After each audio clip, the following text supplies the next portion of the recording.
Yung real property taxes, siguro you can give them a background. Ano ba yung real property tax? Okay. Ito yun ha. When you say real property tax, okay, vis-a-vis the estate tax ha. Baka kasi nagkakaroon ng confusion dyan Yes. when they say real estate tax ba yan? Real property tax or estate tax? Okay. Para lang malinawan tayo lahat, ang real property tax, yan yung amilyar. That's the tax being imposed by the local government for you owning the property. Local government. When I say local government, ano yan? Munisipyo, yung syudad, yung probinsya. Okay? Sila ang nagpapataw ng real property tax or amilyar. As opposed to estate tax. Estate tax, that refers to when a person passes away, namatay, or inheritance tax in the vernacular. Kumbaga, yun ang mas ginagamit nila, inheritance. Pero ang proper term, sa legal term, is estate tax.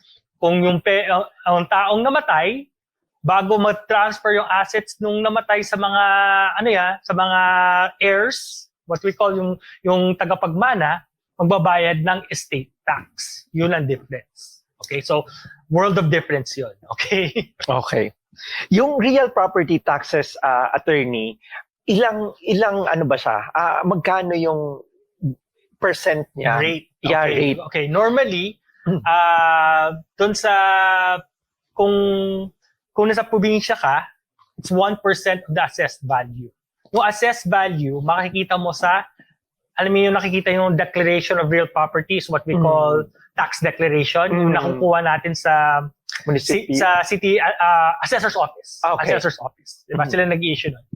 Nakasulat doon, assessed value, 1% normally, kung probinsya. Kung syudad siya, or any city or municipality in the NCR, National Capital Region, 2% of the assessed value. Okay? But there are other charges that they may impose. May ginagawa silang parang special educational fund. They could impose on that other than that 1 or 2%. Okay? So you know. Okay. Tapos yung 1% and 2%, attorney, kailan siya dapat bayaran? Okay. Technically, quarterly yan. Okay? Quarterly ang pagbabayad. So, every 3 months. So, ngayon, January 31 and up to, I think that's the first installment. I think, first installment, di ba? So, 4 times in a year. So, quarterly. But, as a best practice, guys, ako mismo, nagbabayad ako even the year, December, or even earlier, that December before the year. Do you know why? Kasi usually may discount na binibigay ang local government. That's anywhere up to 20%. Pero iba-iba. When I say iba-iba, depende kung where your property is located, iba-ibang discount ang binibigay ng local government. Kasi ibang discount ang binibigay ng Pasig sa Quezon City, sa probinsya, let's say sa Camarines Sur, iba-iba yung mga discount nila. But alam ko up to 20% they could give that discount as long as you pay in advance. So I suggest, as a best practice, bayad kayo ng in advance kaysa magkaroon ng penalty. Kasi ang penalty nito is 2% per month. Could you imagine? Taas. 2%. parang sila credit card eh. 2% per month. Tapos kung i-annual mo yan, 24%. Ang sakit, di ba? Yeah. So, I remember, attorney nga, nung nagbayad kami ng real property tax, ang taas ng discount. So, probably mga 20% nga yun on December. Diba? So, maganda na tayo, kumbaga on time or even ahead of time magbayad. Yes. So, we avail of that 20%. Yung discount na yon, whatever that is. So, malaki din siya. Ayan. Yung 2%, attorney, sabi mo nga, per month siya, no? Oo, so, yes. That means in 2 years' time, parang nadoble na. Yes. More or less. Exactly.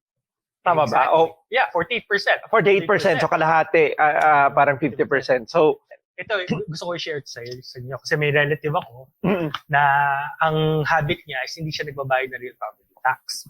Laging sinasabi sa akin na, hindi, matutulog ang pera dyan. Hintayin natin, ibenta muna yung property, tsaka natin i-settle yan. Okay. There's something not right in that position, right? First of all, magpe-penalty ka. Yes. 2%. Kung maghihintay ka. Yeah. Okay. Assuming that it takes you so long before you sell it, there's no assurance that you still own that property. Bakit? Biglang si Jerry na patingin sa akin. Bakit? Di ba? Meron naman, nasa titulo naman ako. Registered owner ka na naman. Mayabang ka naman. Hindi, napatransfer ko sa pangalan ko to. Pwede kasing i-auction yan ng local government for non-payment of the real property tax. Could you imagine? Kasi I'm actually handling cases right now na hinahabol namin yung pag-auction. Auction ng property, di ba? Particularly yung mga properties ng mga lolo't lolo natin, di ba? Yes. Sino ba nag-manage doon? Wala. Next thing you know it pala, nabenta na. Iba na may-ari. Akala nyo yung titulo nyo nasa inyo? Ay hindi, nasa amin yung titulo eh. Paano malilipat yun? Hindi. There's a process, there's a legal process, guys. Ha? Let's say, hindi kayo nagbabayad ng amilyar nyo. I-auction yan. Usually may process, mapapadalang kayo na notice, yung last, kung anong naka-indicate dun sa tax deck. Yeah. Papadala nila na notice, local government. Tapos, usually have 1 year, papadala, auction, ibebenta, but from the sale, you still have 1 year to do of what they call a redemption period. Okay. 1 so meron year din. to pay fully with all the penalties. If you don't pay from the time it was sold in public auction, pwede nang may karapatan na yung bumili. Nakabili, na i-consolidate yung title. When you say consolidate yung title, papadala i-require yung dating owner na, surrender mo yung title. Yeah.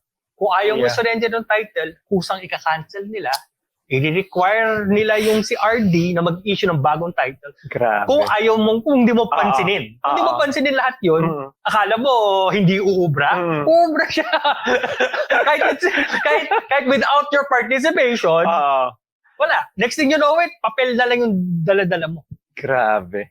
Ang sakit nun. Grabe. And do you know how to even na maghabol? Ang hirap po maghabol. Kasi for yun na maghabol, kailangan mo muna i-deposito yung utang mo with the 2%.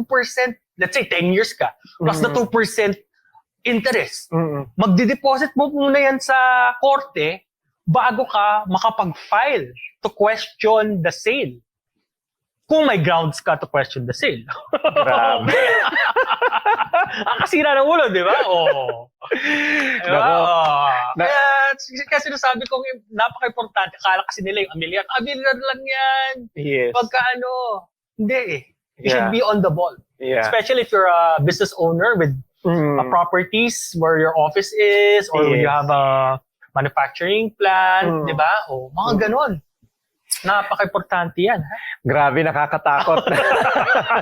Kasi minsan tayo as business owner, syempre marami tayong properties. And common nga yung practice, attorney, na na-mention mo. Kasi when we purchase a property, in Silang, our farm in Silang, ganun din, na maraming years of unpaid diba? amilyar. And ang is, babayaran lang yan pag nabenta. Yes. So, delikado pala yun. But you're assuming that the local government will not act on its right to have it auctioned off. Okay? Grabe. So, you're kumbaga, you're like hoping, crossing your fingers na hindi auction during that time, di ba? Ang hirap. Yeah. Ang hirap. Grabe. So, yung na-mention mo, attorney, so papadalang ka ng letter. Normally notice muna. Ang first is yung parang demand letter nila na, hoy, ito yung outstanding mo. May process naman yan. Okay. The problem is ganito. They will only send that kung ano yung naka-indicate na address dun sa tax deck. Yes. Okay? Tama. But, may jurisprudence kasi dyan, dapat papadala nila sa registered owner. Kasi minsan, di ba, nagkakaroon ng instance na yung registered owner, iba yung naka-indicate sa tax deck, di ba? Okay. Pero ang ginagawa kasi I'm sorry, kasi mas low-hanging fruit sa kanila, mas mahirap kasing to determine pa yung kung sino yung nasa registered owner. Normally, as a ministerial duty, kung ano lang naka-indicate dun sa tax deck, doon nila papadala. Okay. Pero pwede yung gawing erase yan as due process later on. Kasi technically, ang the one entitled to the notice is the registered owner. And the registered owner is the one in the torrents title, not in the tax deck. Okay. So may konting issue na kami, lusot na kayo, konti, due process. Yeah. Tapos yun, attorney, ano siya, yung in terms of auction, so ino-auction ng government yon. Yes, local government. Local government, okay. And madaming mga tao na ginagawang negosyo to. Yeah. FYI guys, ha? Yeah. May mga negosyo to. Normally, meron silang kakilala sa munisipyo. Tapos especially if the property is commercial or maganda. very ititip sila. May makakilala sila. Uy, ito. Okay ito. Mukhang okay na. Hindi nagbabayad to. Tapos hindi nyo alam. Tapos nasa busy kayo, nasa Manila kayo. Especially sa mga taong may mga property sa probinsya. Di ba? Yeah. Di ba? Ayan. biglang napatahimik si Jerry. Napapaisip. Paisip. So, kailangan magbayad ng tax in short, ng real property tax. Kasi otherwise, yan, may power pala yung local government to auction our property kung hindi tayo nagbabayad. So, yan. Ayaw natin yon kasi magulong usapan pa siya. Yun yung palang consequence, attorney, no, ng non-payment ng real property tax. Meron bang, let's say, after 2 years sa kanila i-auction o after 5 years? Doon sa batas, nakasulat lang non-payment. So technically, hindi ka makabayad ng isang beses. Pwede na. Kumbaga discretion nila yon, discretion ni local government. Pero delikado, iniisip natin kasi yung feasibility sa kanila, yung administrative feasibility. Siyempre, in the normal course of things kasi, reasonable, ang inuuna normally nila, yung mga sobrang delinquent na. But the problem is, you can't say that, oy, mas delinquent siya sa akin, bakit mo ko inuna? That's not a defense. That's not a defense. parang sinabi mong, oy, mas malaking ninakaw niya kaysa ninakaw ko. Bakit mo ko inuuna? That's not a defense, guys. Okay. Sige. Pareho kayo. Pareho mali. Pareho mali.